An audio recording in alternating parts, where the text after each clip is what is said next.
भारत दक्षिणी ध्रुव पर लैंड करने वाला दुनिया का पहला देश बन गया है। इसरो से जुड़े सभी साइंटिस्टों को भारतवर्ष की तरफ से हार्दिक शुभकामनाएं।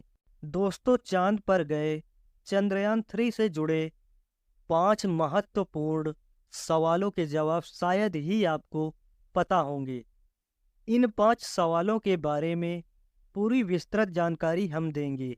दोस्तों, चंद्रयान का लैंडर चांद की सतह पर सॉफ्ट लैंडिंग करने के बाद अब रोवर से क्या क्या करवाएगा।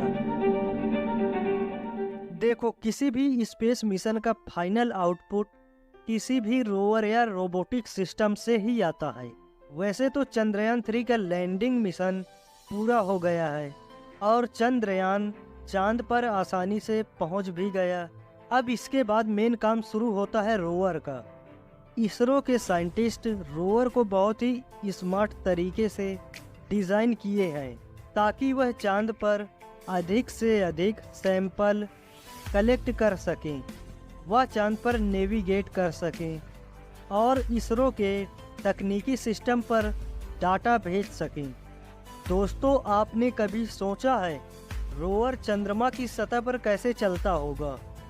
रोवर एक ड्राइवरलेस एडवांस कार की तरह ही है और उसे चांद पर खुद ही ऑटोमेटिक ड्राइव करना होता है। यही नहीं, इसके अलावा उसे खुद ही फैसले लेने हैं कि आगे सामने कोई क्रेटर तो नहीं है, कोई पत्थर तो नहीं है, क्या मैं उसे पार कर लूँगा, क्या मैं उसे पार नहीं कर सकता। जैसे रोवर अपनी क्षमताओं को खुद ही सेंसर द्वारा समझ लेता है। क्योंकि यह सब तय करने के लिए रोवर में 2 स्मार्ट कैमरे फिक्स कर दिए गए हैं। इन्हीं कैमरों की मदद से रोवर अपने 3D मॉडल बना लेता है और उसकी मदद से हो रही घटनाओं को नेविगेट करता है। अगर आसान भाषा में समझें तो लैंडर में कई बेहतर सेंसर लगाए गए हैं। इनकी मदद से ही चंद्रमा पर आसानी से चंद्रयान को लैंड करवाया गया है, जबकि रोवर और उसके साथ लगे अन्य उपकरण के अंदर कई सॉफ्टवेयर इंस्टॉल किए जाते हैं ताकि इस मिशन की गड़बड़ी को डिटेक्ट कर सकें।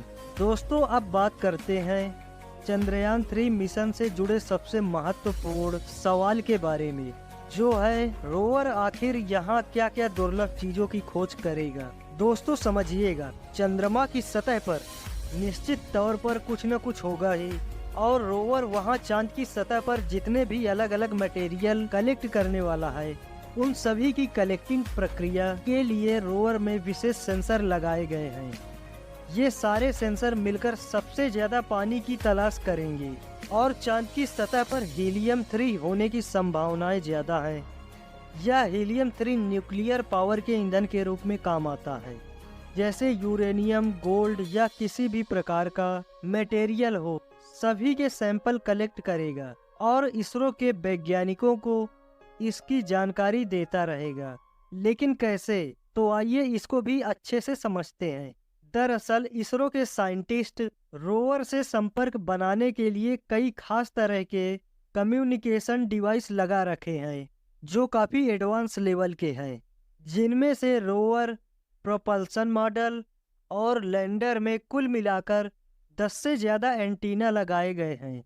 और इसकी खास बात यह है कि यह कम्युनिकेट डिवाइस चंद्रयान 3 के मॉडल से तो संपर्क कर ही सकता है, इसके साथ साथ चंद्रयान 2 के मॉडल से भी संपर्क कर सकता है और संपर्क किया भी है।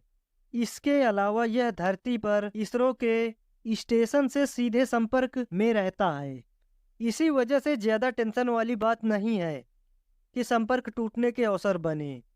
अब बात करते हैं देश की शान यानी हमारा तिरंगा। क्या चंद्रयान 3 के साथ रोवर में जोड़कर भारत का तिरंगा भी ले जाया गया है?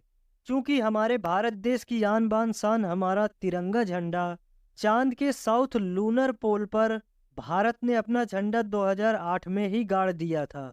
दोस्तों, 2008 में चंद्रयान 1 में ही स्पेक्ट्रोमीटर को लगाया गया था। इसी स्पेक्ट्रोमीटर के कारण ही 2008 में ही हमें पता चल गया था कि चांद में पानी मौजूद है और इसी के साथ साथ भारत ने चंद्रयान 1 में तिरंगा भी भेजा था, लेकिन इस बार रोवर में कोई भी तिरंगा नहीं भेजा गया है, पर एक खास तरह की तैयारी की गई है। हमारे वैज्ञानिक चांद पर अपना वजूद छोड़ने में कोई कसर नहीं छोड़ेंगे।